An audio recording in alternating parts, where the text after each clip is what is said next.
Magandang araw mga tol. KO Boxing to, kamusta? So tuloy na nga ang bakbakan doon bukas sa Tokyo, Japan. Nakapula at puti ng trunk si Jerwin Ancajas, samantalang si Jonas Sultan ay nakaitim at puti naman mga tol.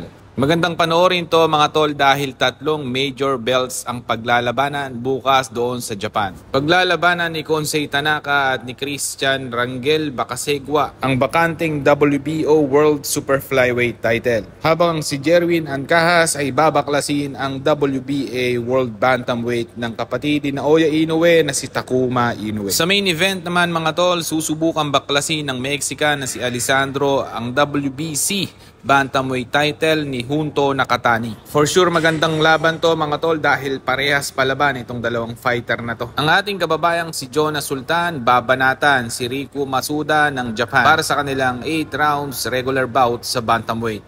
Samantala sa